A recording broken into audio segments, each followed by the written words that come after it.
Hey, Alex. Hi, John. You know what I hate? No, what's that? I hate that, in this day and age, you conquer a Nordic village, slaughter a bunch of women and children, take some of the leftovers to be your slaves, and you end up with a couple of lackbeards in there, some Christian lackbeards, and then next thing you know, night spirits enter their skins and ride their minds. If I had a nickel for every time that happened to me, I'd have it upwards of 15 cents. But it's weird it happened 3 times. Yeah, it sucks. It's hardly makes the pillaging worth it. Would it help if every time that happened in the background you'd hear... No, because I'd be too afraid the Sadukar were coming. Yeah, good point. Obviously, we're talking about the Northman.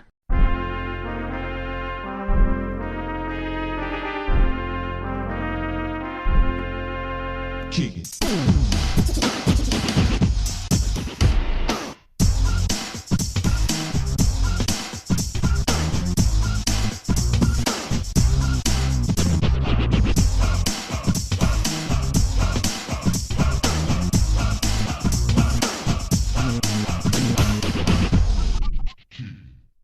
So we should probably get some simple things out of the way first.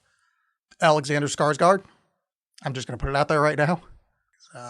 He's a hunky man. Mm-hmm. That is he's a hunkosaurus rex, and I'm not gonna lust over him through the whole movie. I'm just gonna put my lust out in the front. Also, Anya Taylor-Joy, I find her very attractive, and them mushing parts together gave me feelings. Mm-hmm. I like he is a muscular, handsome man, but I like that his muscularity is played like a sort of demonic homunculus rather than like super sexy hero man. Like he carries that bulk. He is a bulky dude, and it works very well for the story and the character. Yeah, he kind of hunches over and sticks his neck out a little bit. Yeah. The other thing is watching this, and I know the sagas a little bit, and but I've not done like a lot of Viking stuff. And watching this is it really made me feel like pride in being white, like a white pride that I felt like just burning in me. Boy, this movie is white as fuck, huh? There was some scuttlebutt after this that like, oh, white supremacists are embracing this movie, and ooh, that's bad. And it's kind of funny because the message of it is pretty much like, yeah, this shit is dumb, and like, look at what a weird stuff this is, and this violent alien world kind of ultimately is unfulfilling in ways. But, God forbid racists take it the wrong way. You know what I mean? Like, they're real good at that. I thought it made, I thought it was great. I want to be him. I never wanted to be somebody more than I wanted to be Brad Pitt in Fight Club, because I understand what movies are telling me. So yeah, I've been radicalized. I'm like really into Dr. Jordan Peterson now. Mm-hmm. I'm making my bed buckle. He's like a big thing. Yeah, I'm crying all the time. Yeah, I dare you to call me sis. See what happens. Yeah. I will cry so hard in a manly way. You won't believe it. Oh, boy, the world is fucking stupid. Well, okay, so for one, David Eggers, is that his name? Robert Eggers? It's Robert Eggers. It's Robert. David is the writer. I get them conflated. Yeah. That guy's he's good. He's doing good. He's doing good work. Like good for him. I'm glad that he's like getting to make movies. This was a bit of a departure for him. Like I feel like this was a more straightforward movie than he's done in the past. I think there's layers to it, but I think like as a story, it's just pretty much like down the middle in the sense, like, because it just follows that it's basically just follows this old Viking thing. But I feel like it's less of a character piece than some of his other movies. Well, what else has he done? He did The Witch. And The Lighthouse. Yeah, I mean, I think it's equally weird to those movies, but yeah, sure. It is a little more straightforward. So this is, I don't know if they talk about, I don't know anything about the making of this movie, but this is loosely based on the Viking sagas. There's a Viking tale that is, a prince, uncle kills the dad kind of thing. Yeah, very, it's Hamlet or whatever, but in the Norse sagas. But the only reason I know that is there's this book called Hamlet's Mill. It's kind of like Graham Hancock, but like 40 years ago, where like he finds all these myths that are like from the past, and like they've got all these weird like numerical systems that are in common. And one of them they use is the Hamlet story from the Vikings, and how it's very much like Hamlet, and some of the numbers they use, and they're like, oh, this is obviously like a passed down oral. I shouldn't compare it to Graham Hancock, because I think this guy's like a proper like actual like. He's got like a doctorate and like, you know, cares about stuff. He's not like a weirdo. Like he's just, you know, got a weird theory. But anyway, yeah, Hamlet, this is better than Hamlet. That's what I'm saying. I mean, no, I mean, this certainly like, this was the myth that inspired Hamlet, certainly, or one of them, based on what you're saying. There's a bunch of these. Well, I don't even know if it's inspired. I think it's one of those concurrent things. I mean, Hamlet's Mill argues that they've got a common ancestor. But I mean, Hamlet's Mill, I think, is pretty much disproven by anybody in academia, but like I'm a weirdo, so sure. But yeah, it shares a lot with that. And not just Ethan Hawke. Ethan Hawke made a Hamlet movie in the late 90s, or he was in a Hamlet movie. Oh, that's true. And in this movie, a lot of people Shakespeare's. That's true. That's also true. I don't hate Ethan Hawke in this. I've kind of like, I think First Reform boosted like the Matthew McConaughey thing where I went, oh, he's actually can be pretty good. Because for a long time I hated Matthew McConaughey, and then I saw True Detective and was like, oh wait, this guy's pretty good. Then I saw Bernie and I really liked him in that. But yeah, I think Ethan Hawke does a pretty decent job in this. Ethan Hawke in anything? I think some of it is unfair, and that I associate him with Reality Bites, which is a movie that I've never liked. Yeah, that's kind of where I'm at. It's like I know him from his 90s stuff, which I didn't really like. Oh, I loved him as Jolly the Pimp in Valerian in a City of a Thousand Planets. No, that was the guy that I thought was in that movie that I thought was the dude from Sugar Ray. Oh, is it? I don't remember. I was just going through, I just saw the name and it was like ridiculous. Apparently he's in the Purge movies, which I've never seen. Yeah, I don't think Daybreakers I liked. It's like a vampire movie that he was in. Mm-hmm. I think that's, I don't like this guy. His kid is great in Stranger Things, though, so good for him. I didn't, when I saw it in the theater for the first time, which like this movie was awesome to see in the theater, and I wondered, did you when you saw it, like, what did you think of like the cinematography in this, in terms of like? I thought it looked great, but I had the thought of, man, I wish I had seen this in a theater, because I think I lost some of the scope by watching it at home. I think yes, that like I agree with that, but also I was just worried it was going to be one of those things where like it's too dark. It's because I think in this movie it doesn't have it runs up against that sort of intangible sludge thing, but I think in this it's more motivated in the fact that this is a period piece and it's supposed to be sort of more naturalistic. So lighting is done by virtue of fires and the moonlight at night or whatever. And just that sometimes, TVs are a little bit more unforgiving, I feel like, anymore than movie screens, in the sense that like so many smart TVs are like, nah, I got this figured out for you. And then they actually make things worse depending on how you have it set up. Yeah, it was a little dark, but I understood that to be the case because it's not made for TVs, but it came across fine. And it was very forgivable because of, the subject matter. It worked for me. Because there's so much like kind of like, the cinematography is like almost like operatic at times, where it's kind of like there's just this weird, just odd shit going on that I'm kind of fine with it being too dark. Okay, that was the thing I want to talk about. Okay, I'm going to say words in a row. Okay, they're going to be a sentence. Excellent. And it's going to be awesome. I'm excited. Is magic real in the world of this movie? Apparently, is what I'm going. Okay, with. Like because there are certain things that are just sort of inexplicable otherwise. Well. Yeah, so that's why I wasn't sure if it's like we're seeing it through the lens of like this is, like the Norse sagas, Viking sagas or whatever. Like this is a retelling of it. So it's like some of the magical elements just kind of get portrayed, even though that's like a, later add on to a story that may have happened or something. I kind of took it as like, oh yeah, I mean, I guess magic is real, but it's because with magic being real, I struggle with it because it legitimizes Alexander Skarsgård's like blood mission. So like if the gods are real, then it is right and proper for him to burn down villages and kill children. Because he's a Viking warrior and that's the way you get to Valhalla. Right. So with them showing scenes where it's like magic is real, it kind of takes a little bit of the edge away of like, you were saying like this is not something to be idolized. Like this is not a positive story of like of a good man. Right. This is a bloodthirsty ass. But if he exists in a world where being a bloodthirsty ass gets you to heaven, that's the proper way to act. Well, and I think that's kind of the point of this at the same time, though, is that like this was the world. So it legitimizes it in the sense that it does make the world a little bit more realized, I guess, because it's not a modern view of history where it's like, I'm real struggling with this. It's like, no, his mission, because he has thrown away his life in pursuit of this thing, but it's good that he did that because that's what the story is. But it's when you look at it, but still allowing you, and I think this is kind of a tough tightrope to walk, that the end scene, even though I think it's awesome, falters with that while also being successful. Is that like by showing you this kind of alien past where, might makes right, and the, for lack of a better word, toxic masculinity of the whole thing. You can't like having the characters in it sort of second guess it makes that a little bit less realized, I guess. You know what I mean? Like, so it is that they inhabit this world where this is the case. Yeah. So and I think some of them, like the way the magic works too, is like it's fantastical, but it's nothing. There's no like glowing beams or anything. It's just like, oh, I've run into a seer. Of course I did. All right, what are you going to tell me? It's just sort of natural.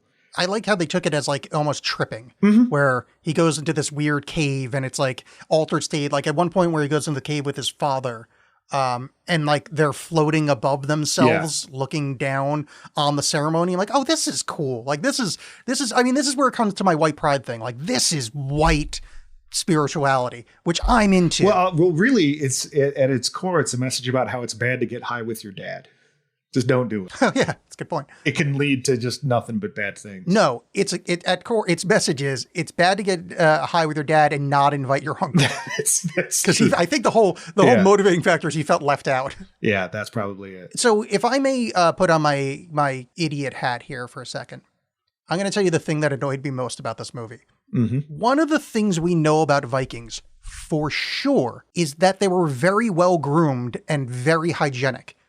Because some of the ratings we have from Christians saying we can't let our women near the people from the north because they smell too nice, they cut their hair, and they bathe too regularly. So basically, their wives are going like, oh my God, please fuck me. Like, my husband hasn't showered in years. Like, one of the primary sources we have for Viking culture is that they're clean, they cut their hair and whatever, and man, Skarsgård is dirty as fuck in every scene. Yeah. And again, he was a slave for a while, but like, it is true. I do think like the Viking village at the beginning seems kind of decent. It seems a little bit more civilized. But then when he goes and hangs out with like the in the land of Rus with the berserkers, those might be different guys. Yeah. I don't know. I mean, I don't know anything about the Vikings other than that they're going to go all the way this year. The Viking. Oh yeah, there's a team called that. I think they're purple. They are purple. The Minnesota Vikings.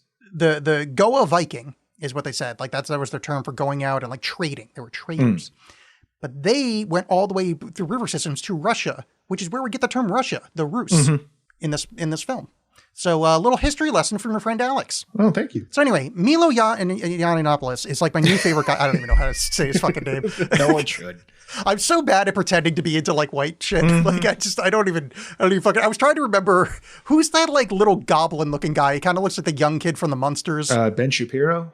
Ben Shapiro. Yeah, I couldn't fucking think of his name. I'm like, I'm like that fucking weird werewolf looking kid. Yeah. He is kind of Eddie Munster ass dude. But I do, like there's all kinds of weird ass like Viking sagas. Like I learned about one with like a horse penis, basically. Oh, it's the saga of Mr. Hands. That's right. Yeah. In the age of my father, we went to a place called Seattle, Washington. In Seattle, we went to a farm, and in the farm, this man, he had this like block thing, and he put it on the back of the horse, but then it didn't really work, and then he fucked my friend so hard. If anybody doesn't know what I'm talking about, don't watch that video. Yeah, you're better off. Yeah, what you should watch, however, is Two Girls, One Cup, Blue Waffle. Yeah. What's some other gross ones with that tub one? Tub girl. We'll just wait till. What's Tub Girl? Well, wait, like for about 1,500 years, and then have Robert Eggers do a saga about it, like the reanimated corpse of Robert Eggers make a gripping saga of Two Girls, One Cup. Oh, that'd be great. Yeah, we go into a cave, we do some Amanita muscaria, we take the severed head of David Eggers, or Robert Eggers, both of them. We're going to take the severed heads of the Egger boys, and then we're going to make them talk, and then go, Keith, and I can go, I gave them new lips so they could kiss. And then, that's how myths are made. Yeah. That's our new Jesus. Now that is honestly some brilliant casting, and like it was one of those I couldn't tell at first because when he's introduced, it's very dark and shadowy. But Willem Dafoe has a small part as a sort of as a fool soothsayer and it's shocking when he came in because I'm like, motherfucker, is that Willem Dafoe? Like, I was not expecting that shit. It'd be like if Morgan Freeman was in it. So it's like, what? Because he's an older guy. He was born in 1955. So like he's getting up there. But just that's Willem Dafoe. I'm like, my body looks worse than that now. I'm screwed if I ever get that old. Oh yeah. He also has a huge dick. Right.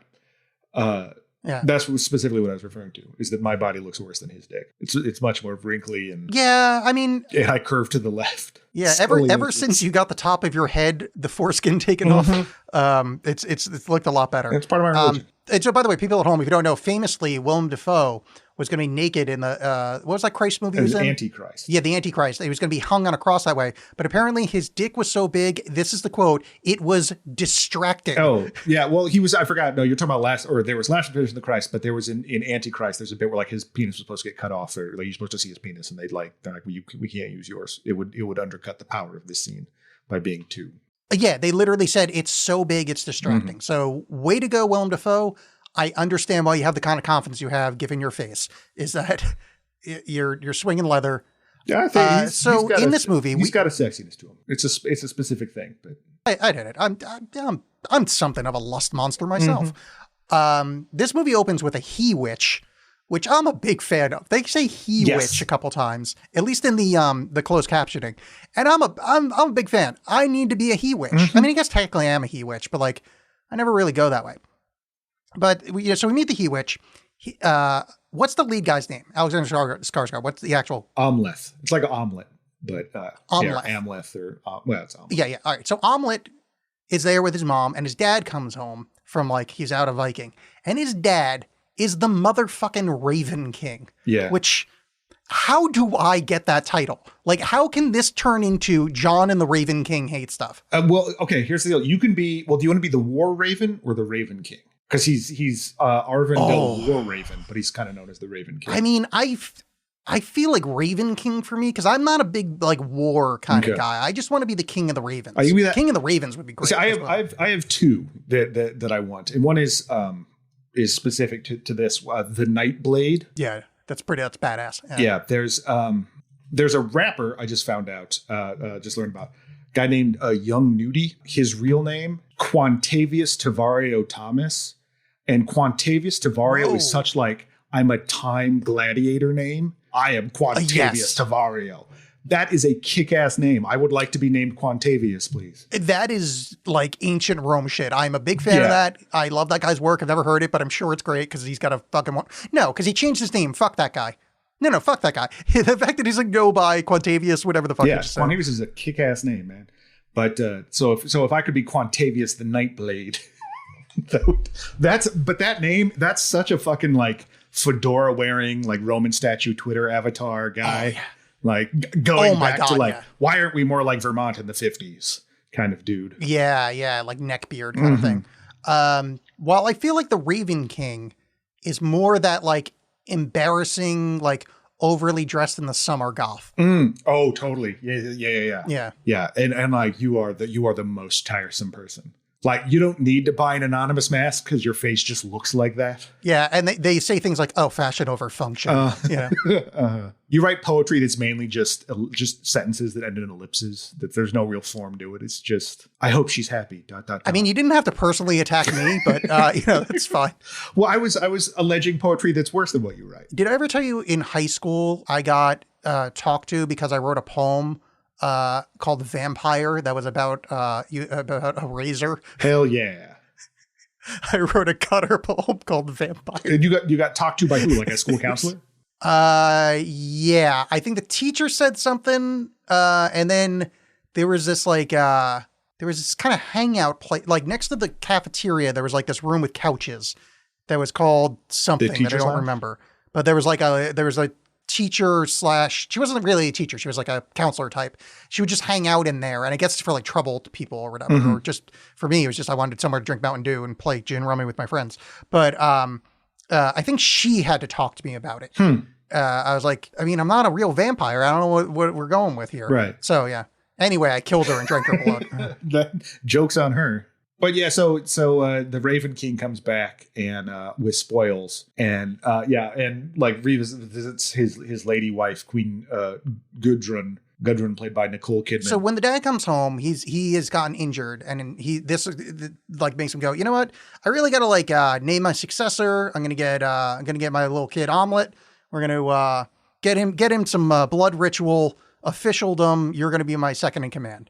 So they go into a cave of mystery, and there's like a weird man. Is that Willem Dafoe, right? That is Willem Dafoe. Yeah. Yeah. So Willem Dafoe is down there and like doing like weird ritual shit, and like he dips like a arm bangle in blood, and like they start like screaming like wolves, and it's madness. But this is one of those things that it was shocking to me that I was like, oh, I wonder if John chose this movie because of this.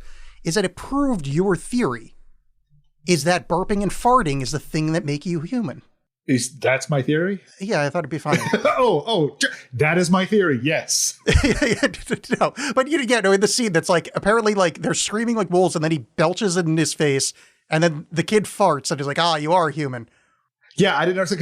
He's like, you are dog. Prove to be you're human. And he burps and he's like, no, you are. Not only are you human, you smell like you've dined like a king. And then I guess, then the young Omelet can't burp, so he farts, and he's like, way to go. Like you, like dogs don't fart. I don't fully understand that, but whatever. Yeah, because I don't know if dogs burp. I've never had a dog, but I know they fart. Because there's like a lot of humor on the internet about that. My dad had a theory that because we fart, there's no God. Because there's got to be a better way. Whereas I buck that trend because I think that's hilarious and a great way to deal with it. Just why not make something like we can't? Hey, the body's got to do something. Why don't we make it funny? And it has. Well, okay, now I'm not. I know you can't answer for your pops, but let me just ask you this: do you think he would change his mind if farting happened, like, let's say, out of like the soles of your feet, like somewhere like not like in a more important region? It's a very external, kind of of your ankle. I think it's a funny sound. If it made the same kind of sound, I think it would still be. Oh, so is his sound based? Yeah, I mean, I'm guessing. Like, I don't know what his. I mean, there's the smell. There's the sound. I don't know. If it's something like if it went if instead of the fluttering noise and the smell, it just went out of your like armpit, maybe be different. But yeah, that would probably prove God. Yeah. I mean, that would be God. God going like, is that God is a horny cartoon character? Yeah. God has a starched shirt front that curls up when he sees a sexy person. Oh, speaking of things you were telling me that you did with your dad, remember that story about how you stuck your finger in your dad's open wound when you were tripping really hard? Yeah. Man, good story. Yep, that's why I know it's bad to get high with your dad. Yeah, that was intense, man. Yeah. This movie is, I feel like this movie would blow the minds off of like square people. Like if you're like on Rumspringa and you see this movie, I think like you're fucking like your whole brain would explode. Like everything would change. And it sucks that I'm a little inured to it because I can't think of a better word. Right. Well, I think it's like the most effects forward, I guess, for lack of a better word, of Eggers films, because like certainly The Lighthouse, it used like computer enhancements for stuff, and I think Eggers tried to in general be as like quote unquote realistic, like just use what's in front of him and very meticulously design things that are period specific, whatever. But with the volcano and some of these more grandiose things, you have to go for effects. And like his view of when they're tripping, Omelet sees his family tree like growing out of his heart, which was just, or it's actually he was growing out of the War Raven's heart. When he sticks his finger and it's like, see the roots of your life. And it's like, you see the heart and there's this like nebula behind it. And it grows up to you see all these like dead bodies hanging from this tree, and they're his ancestors. And it was very mind blowing and very but like without being, it still felt like it fit the scene. Like it was very trippy and whatever, but you kind of, Oh yeah. that kind of like, again, that sort of magic that fits with this world. I mentioned before, but I love the part where like they're out of body and looking down on themselves in the scene. Like that's like, I've done a fair amount of psychedelics. And I'm like, oh, that feels right. We should we should yeah. we should watch Midsummer. Maybe for horror month or something like that, because it's got elements of doing mushrooms that's a little bit more, it's not like, oh, all of a sudden we're Barbies, which is I think there's a bit in Booksmart where like they do drugs or something and imagine themselves as Barbies, or I don't know, it felt very strange. Yeah, that's stupid. Yeah. So after Omelette gets done with, hey, do you think David Eggers named him Omelette just because his name is Eggers? Absolutely. The egg council got to him. I think so too. So after Omelette is done fingering his dad, they go outside and his dad gets shot with arrows, like a lot of arrows, like Boromir amounts of arrows. So it's a coup by his uncle. Little Omelette runs away. He gets caught for a second, chops a nose off a guy, and that noseless guy is like, he's dead. Yeah, the kid's dead. Yeah, he like fell in the water. Ocean. I'm sure this won't ever come back to bite me. Never mentions his nose. Just like, everything's good. This was different. Yesterday. This was I got jumped by a bear. I killed the bear too. He also fell in the ocean. But don't worry about that. I'm a big Marvel guy, and I was doing the first Marvel movies cosplay. Red Skull, things got out of hand, and but look, went over really well down at the Marriott, but now. No, just don't ask questions. It's fine. And by the way, I'm the movie Red Skull, not the comic one. Hydra. It's a different thing than the Nazi Hydra. It's fine. Oh yeah. Sorry, I should have pointed that out. We're Vikings. What are you talking about? We're all about purity. You're like, oh right, sorry. Yeah, it'd be really funny if like the end of this movie they do like that Shyamalan movie where at the end it turns out they're in modern times. Oh, The Village. Yeah, like at the end, just like a steamship goes through, and this is just like fucking weird white people on an island, like just doing weird white. Yeah, just like, all right, it's time to go back to the bank, and like, and everybody drops their accents, like, oh, this was a good one. I can't wait to go back home and trade stocks. We get a time jump to adults Omelette, and he's in a group of other Vikings. And he's got a new name, and they go and attack a village and brutally murder children and rape women. And he bites the neck out of someone, which is one of the coolest things I've ever seen. Yeah, and this is an example of what I'm talking about, of like that sort of view of like manliness and tough and feeling stuff that's like we still get now. And so it's there's an element of wanting to be like, being the kind of raised on the kind of media that we have been and being into some of the same kind of stuff where you're like, oh, this is all like when they throw the spear at him and he catches it and turns around and throws it back at the guy. That's awesome. That is super cool. You would see that in any movie and be like, oh my God, like this is John Wick kind of shit. But yeah, it's all horrible. And like Eggers does these like much longer like tracking shots in this movie compared to like his other ones. And when the big tracking shot is going through that raid of the village and you're seeing like all this death, I like the one shot, the big long tracking shot, because it's not very like showy and like look at what we're doing with a single shot, but it's also not it's not heightening the feeling of it like in the same way that if I don't know if you remember in True Detective season 1, there was the big episode where there's like the drug sting that Matthew McConaughey is in. There's one take as he like tries to escape. Totally, yeah. Where it's like just really adding to the tension. It's just sort of showing like, this is what happened. This is what these things would be like. Just this is wanted death and destruction and screaming people in terror running around, just very sort of like matter of fact. And I liked that a lot. I thought that was very, very effective. Yeah. What's great about the end of that scene though? Bjork. Yeah. So this scene ends with all these children and families, whatever, all these survivors being like shepherded into a cabin and the cabin being set on fire because this is just the horrible world they live in.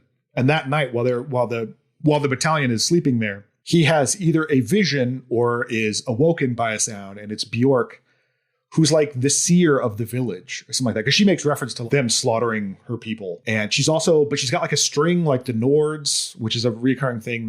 And I'm assuming something about the Norns, I think they're called. The Norns, yeah. The Nords, which by the way, our sponsor tonight is NordVPN. If you use codes now, the Norns are kind of like the fates in Greek thing. You know, they got like the one fate that like weaves fate and the other snips it off or whatever. It's kind of their version of that. Yeah. Speaking of sponsors, RIP to Stitcher, apparently. The company that gave us money. Yeah. And if you noticed, they stopped giving us money. They're not in business anymore. So I think that could be a listen. Truth. We will plug anything. So anybody out there, if you want to stay in business, if you know what I'm talking about, you want to go to patreon.com/AlexBollen, ALEXXBOLLEN, and join our Patreon because, or just search for John Alex 8 Stuff on Patreon. Because if you stop giving us money, you'll die or something. We're a chain letter podcast. Or just whatever. Yes, we'll sponsor whatever, like boner pills, those mental health services where you explain your trauma to a Chat GPT prompt. Well, whatever. Perfect. We have no. It keeps perfect. Yeah, let's do it. Anyway, yeah. So this, it's an easy joke is that Bjork just showed up to set looking like that, but the costume is great. Yes. That Bjork is wearing. It's very cool, and it's kind of a perfect role for Bjork in that it's to a certain extent, it is stunt casting. Like she's Icelandic and of that sort of area, but it's also Bjork. But having her be sort of an otherworldly thing makes a lot of sense. Yes. She gives this prophecy about how, and I love like they don't say this. They come back to it when he's tripping with his dad. When Amleth is tripping with the Raven King, he cries when he sees the wound that Ethan Hawke suffered. And Willem Dafoe takes the tear off his face and it's like, this is the last tear you will ever shed. It will be returned to you when it's important. And then then Bjork gives it back to him and is like, hey, remember who you shed this tear for? Go get him, champ. Go fuck that dude up. And he learns that his uncle, Fjolnir, who, as we said, slaughtered his dad. And his dad even said, and Ethan Hawke's death scene is great because he's like, just kill me. Like what you've done is shitty. You didn't earn this title. Like your kingdom's going to slip away from you. And sure enough, it did. He got taken over by someone else, and now he's a farmer in Iceland. So the seer's like, yeah, go fuck him up. Go get revenge. And he does. He just hides himself amongst the slaves that they're taking from the village to be delivered unto Fjolnir. Which is I guess that's a way to do it, but like maybe just like get a boat, like not tattoo yourself as a slave forever. Yep. Yeah. But he rolls up from the boat, and the guy on the shore, it's noseless. It's the very guy he chopped off his nose. Welcome back, buddy. Yeah. There is a lesson here that a certain amount of cowardice will get you pretty far. Yeah. And that's, I mean, it's gotten me. I'm fucking 42 years old. And I've never shown a hint of any kind of like bravado. And like, look at me now. I'm successful. Let's talk about the movie. I have a podcast. Which no one else does. Hey, I have 2 unsuccessful podcasts. Thank you very much. I mean, what is success really? Not what I'm doing. When he goes to the new joint, he meets on the way. He meets Anya Taylor-Joy, who plays her name, Olga. Anya Taylor-Joy has such an interesting face that like she could be okay. So she's like from the north or whatever. Fine. Now imagine her as like a Celt from like Ireland. Mm-hmm. Yeah, it totally makes sense. Okay, now she's like a Spanish thing. It's like, yeah, okay, it totally makes sense. Okay, no, she's like a Greek priestess. Yeah, okay, I see it. Like, I mean, so much far, I could probably get her as far as like India before it's like, all right, now that casting's starting to be weird. Like, she just says it's like, you could just put anything on her face and it's just like, yeah. When they made Emma Stone a Hawaiian in that Cameron Crowe movie, it's like, I don't think so. Or like, did that happen? I forget if she was supposed to be Hawaiian or just straight up Asian. And it was like, yeah, no, that's not a thing. No.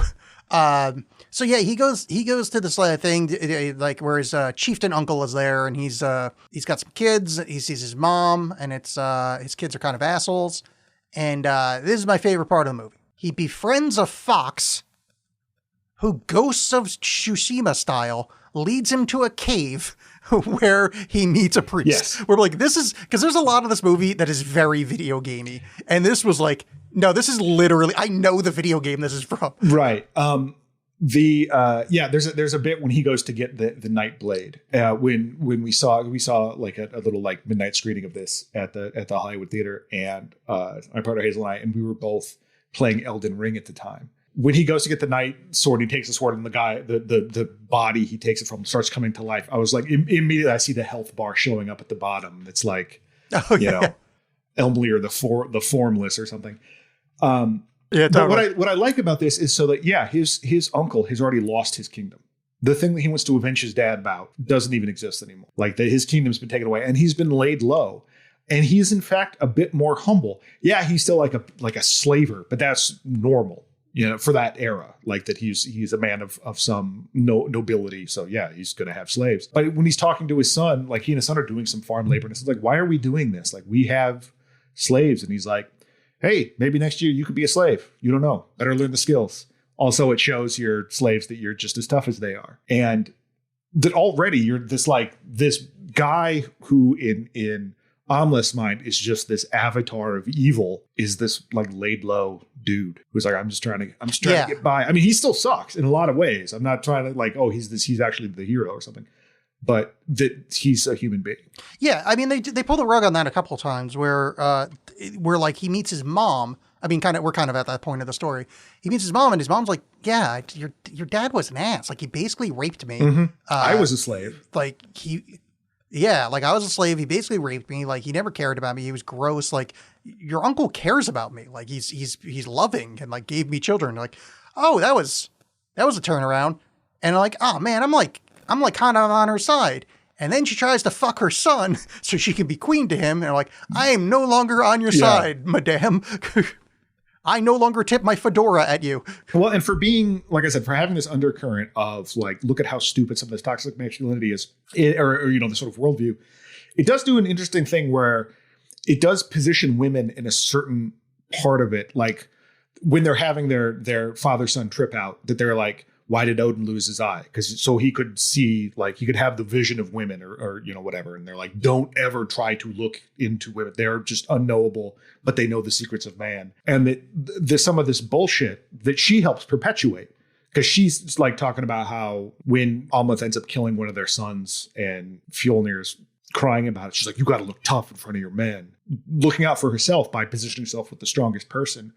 But at the same time, women in this role are really kind of like, particularly like Anya Taylor-Joy is largely like her like the role compared to like any sort of other character in a similar sort of like genre piece like this is kind of the same. She's sort of like not quite the damsel in distress, but still operates functionally, in a very similar way where she's not like directly responsible for stuff that's going on, but she's still like, he's doing it for her. But it's still just, it's an interesting kind of play with that. And I feel like it could be a little bit, I think that was a little bit, like I said, you're trying to walk a tightrope with this whole thing and it didn't necessarily pan out. But at the same time, like for the world that this is existing in, yeah, that makes sense for women to be that way. That tracks.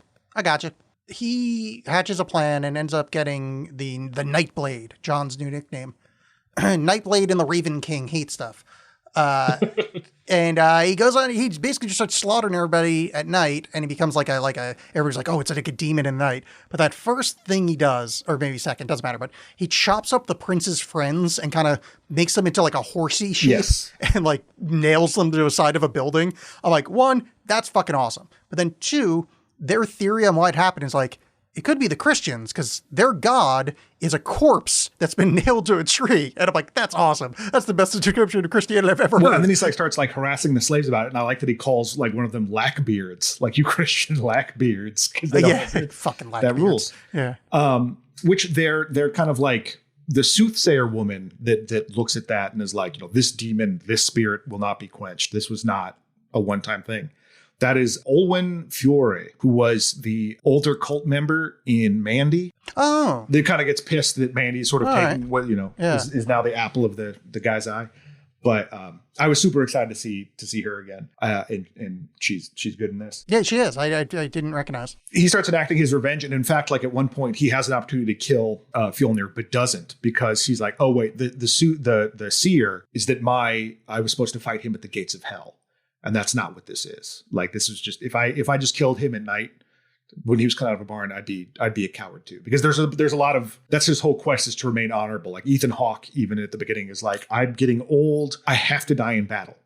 It would suck if I was a pathetic graybeard who like successfully lived his life as a king. He's like, no, I gotta be killed. That's the only way to get into Valhalla and get a thumbs up from God. Yeah. I mean, he's right though, as far as I know. Prove him wrong, liberals. audience at home, you're going to have to listen to the Patreon episode we recorded earlier to know about this. But John and I have agreed on, like, I wouldn't say a suicide murder pact, but as we get older and grayer, we're going to try to kill each other in combat just to, make sure that we go to Valhalla. Right. Well, that's John and Alex. I can't speak for the Raven King and Nightblade, but John and Alex are definitely going to do that. I mean, I feel like the Raven King and Nightblade are going to be right there with us. Maybe. You can't really control the Nightblade. He's kind of hard to pin down. Hey, don't maybe break out my War Raven gimmick. It's like professional wrestling. No, now I'm the War Raven. But yeah, so he starts enacting his revenge, and he's like, I can't kill you yet, but I'm going to just make your life hell. Yeah, so the part that you mentioned, that when he gets, a fox leads him to this he-witch, the cave where there's a he-witch in there, who has his Willem Dafoe's head. Apparently Fallenir had him. I don't know if he kept him around just a little bit as a fool, or if he immediately killed him by plucking out his eyes and his tongue. Yeah, but he's got this mummified head of him basically, and the he witch gives Omelet another vision about where to get the magic sword, basically the Nightblade, and he has to go. He finds it and goes and basically fights a zombie to get it. And it's a very cool understated scene, I think, for fighting a zombie, but it was or a Droger, or however they say it. They're on there. Yeah, for real. Yeah, it's. I did like the bit where there's a thing where they're supposed to go play, and this is a little bit earlier on, but Fallenir and his people are supposed to go play someone else in this weird ass game. I don't know what it's called. I should have written that down. Yeah, it's kind of like full contact lacrosse. Yeah, not lacquer or something like that. I'm probably saying that all kinds of right, but it basically means ball game. And it was, it's this weird ass ball game that basically the point of it is violence. There's ostensibly a thing where your side has to go hit a ball against another side goal, but really it's just go kick the shit out of each other. And I really like that scene, just to underscore that this, even in the leisure time, it's all just violence. It's just kicking the shit out of each other. And it's the guy from Game of Thrones, that Half-Yor Bjornsson or whatever, the world's strongest man that was in Game of Thrones. Yeah. It's on the other team there. Yeah. But at some point, the youngest child, Gunnar, comes running out and because the team is losing and it's just down to Omelet and this other behemoth from the other side. And Gunnar's no, our team needs to win. So runs out and tries to score a point with the ball. And the guy from the other team just kicks the shit out of this kid. Does not matter to him. It's it's all in the game. And bullshit kid. But Omelet saves him, and so he gets some favor with Fallenir and gets some extra privileges. And I think that's when he and Anya Taylor-Joy go and rut in the woods for a little bit. Yes. And then kind of speeding on, he goes, all right, I'm going to finally kill everybody. He tries to fight everybody one-on-one to save Anya Taylor-Joy. And he gets tortured pretty bad. And this is where the is magic real thing. But that's before we get to that, though, that rules because so he's already murdered the older child who we've seen as a baby at the beginning. But that guy's a real fucking prick, which I like. The guy played by Gustav Lint, Thorir, because he's a prick. And I kind of like that idea of that, he's as the son of this usurper king, that he still has all this he's a snot. He's not humble at all. Yes. It seems like Fulnir's trying to fix that with Gunnar. Don't be like my other kid. That kid sucks. But that Almuth kills him and cuts out his heart. And so to trade for Anya Taylor-Joy's life, he shows up. It's I'll give her life. I'll give you back your son's heart. And they take him and he's how do you know it's your son's heart and not the heart of a dog I killed 2 days ago? I'm man, Almuth is a badass, man. Yeah, it's fucking brutal. Yeah. Yeah. So then he gets the shit kicked out of him. And you were saying, is magic real in this point? Because as he's hung up, a couple of ravens show up.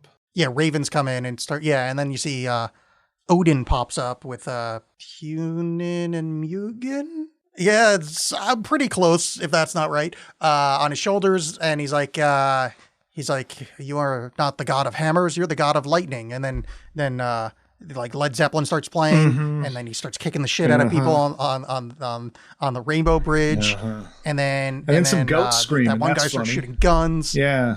And then the fire guy shows up, and then Kate Winslet's there, or the Kate Blanchett. What's that lady's name? That one. And then Tessa Thompson is like, "Hey, look at me." And then for some reason. Oh man! I was thinking about people that have just and maybe I talked about this in that episode, but I was thinking about people who have just like fallen off super hard in my esteem. And like Taika Waititi's up there. As far as just like if that guy stops, I'm fine. But he could maybe come back and make something funny. I don't know, but right now I'm just really annoyed with him. But like Chris Pratt, no thanks. Get away from me with that guy. And how unfortunate it is because he's a funny guy, but he blew it. But yeah, so it's like so there's no other explanation for his escape, for Alma's escape, other than the Raven saved him. Like there's just not. There's he wiggled out of there and escaped, I guess, but in the realm of this movie, no, absolutely not. It's Odin saved him. Or at least, or so it's the Raven King saving him. I don't know. Oh, yeah. So he imagines a Valkyrie riding away with him, and it turns out that Valkyrie is him just imagining Anya Taylor-Joy. And then they, unmasking the idol style, fucking a hot tub. In a hot spring. It's more natural. My mistake. And it's just two of them in there, not everybody, not the entire cast. Yeah, it's true. And it's in the past, so they hadn't invented STDs yet. That's true. Maybe they did in that moment.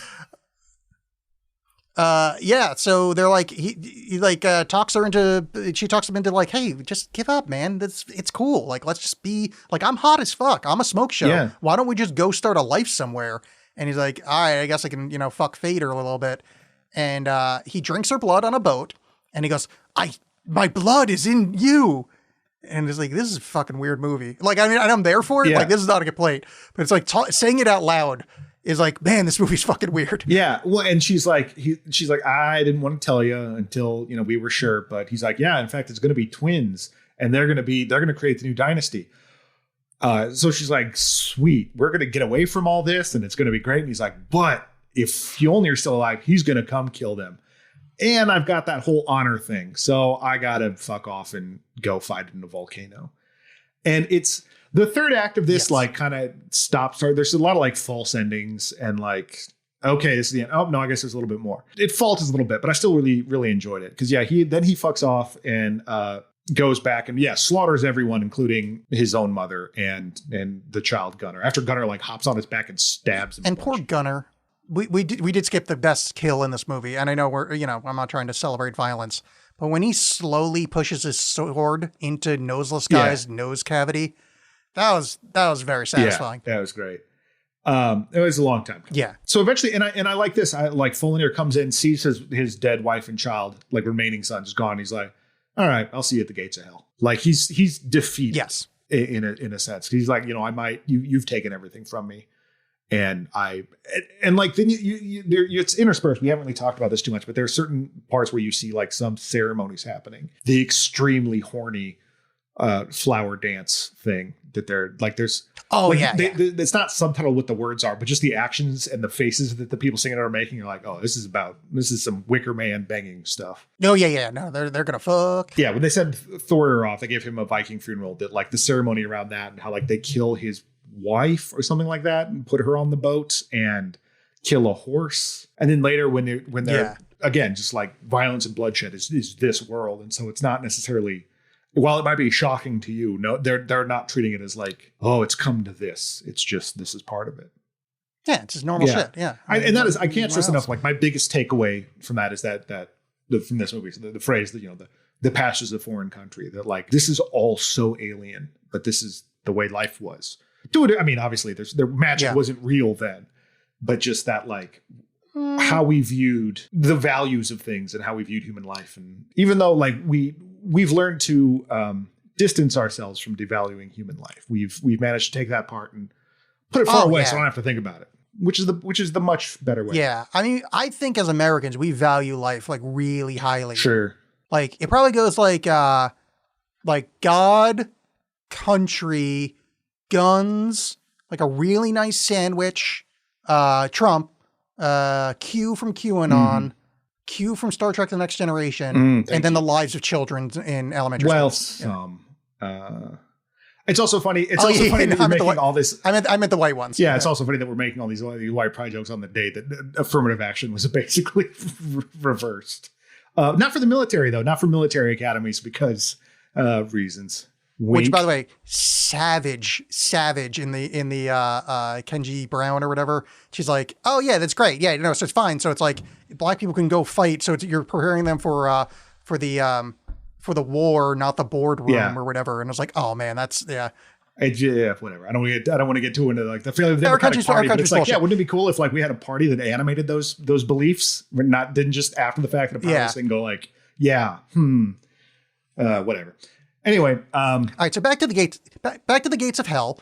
By the way, notice the typo. Hope someone got fired for that shit. Hell spelled with 2 L's, buddy. well, isn't Viking Hell like super cold? Or is that I'm just thinking of the God of War game. I get hell and Hades confused. And I know Hades is supposed to be like just this like shadowy plane or whatever. I don't know what their hell is.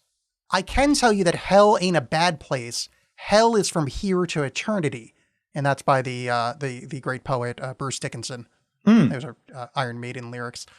So yeah, we're going to have a big fight, and they're fighting near a volcano, and it's like They're all nude. it was like you were supposed to destroy the Sith, not join them.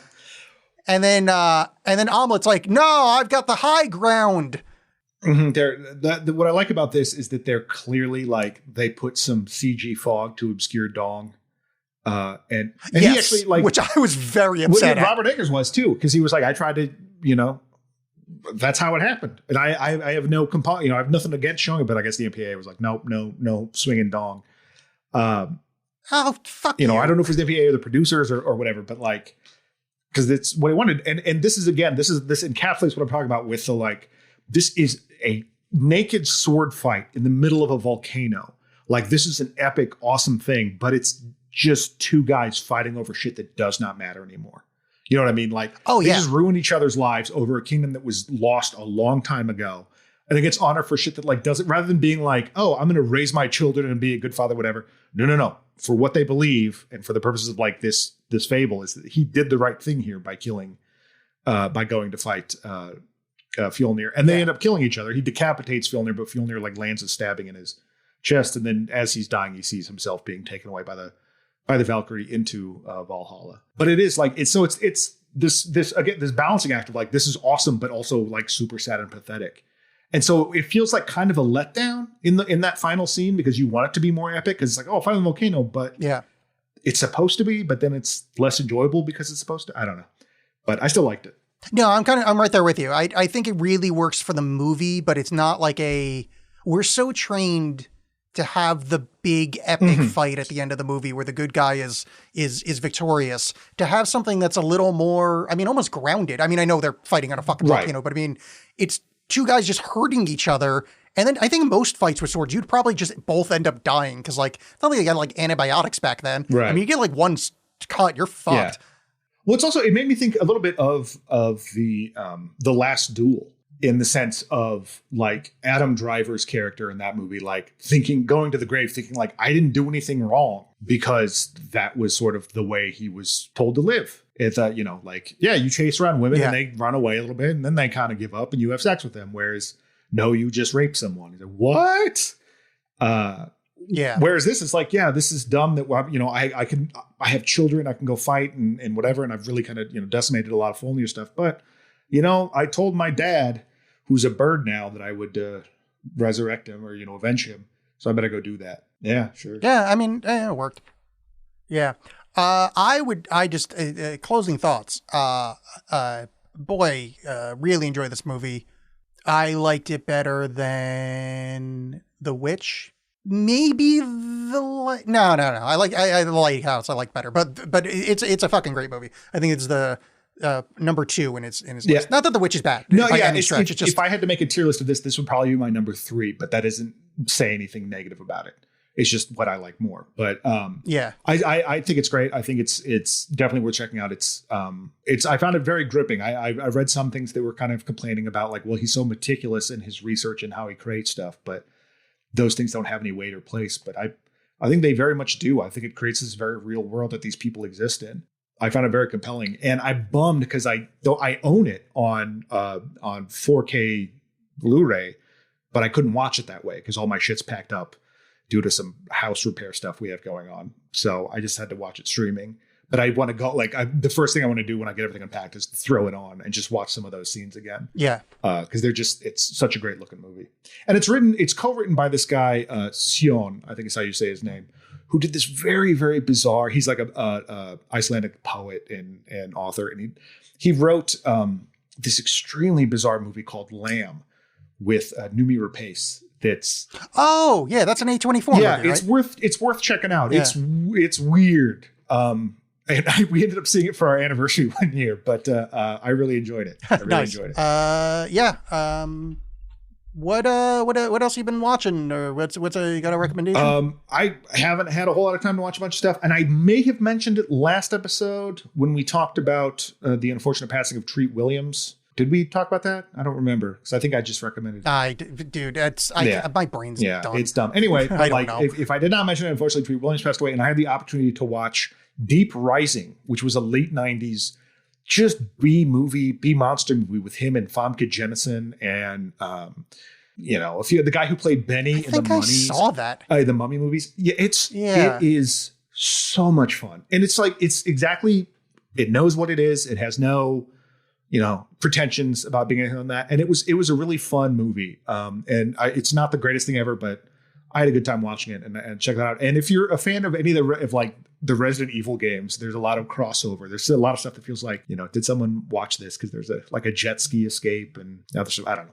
But it was a good time. And this is some nerd ass shit, and I'm sorry for it, but I went back and watched some Marvel movies because I was just thinking about how much I hate how uninterested I am in Marvel movies. Mm-hmm. Like, are Marvel movies have they always been shit?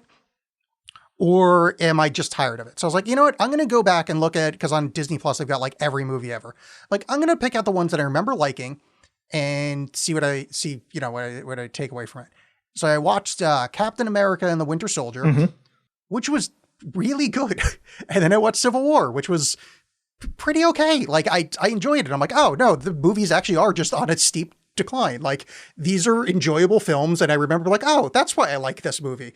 And then they stopped. So anyway, Marvel movies are pretty good. There's Alex's patented recommendation. Yeah, I remember really enjoying Captain America.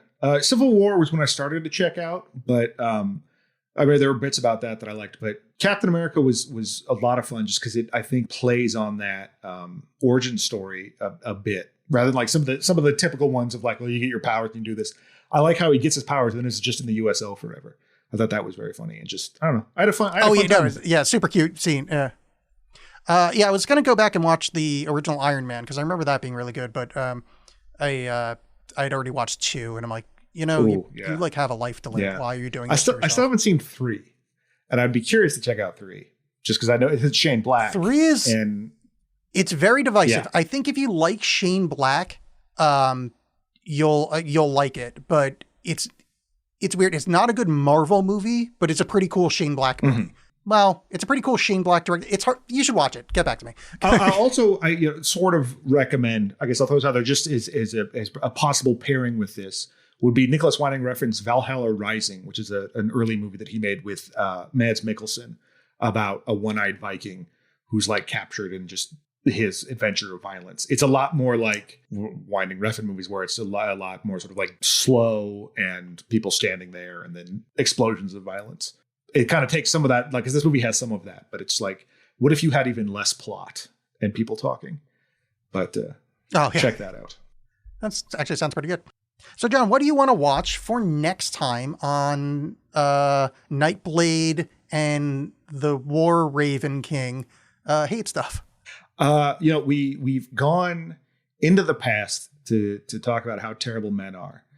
But what if we went in the future to talk about how terrible women are, but not women in general, a specific woman, and not a woman, a girl, and not a girl, but a robot girl named Mithrigan. Wait, are we watching AI?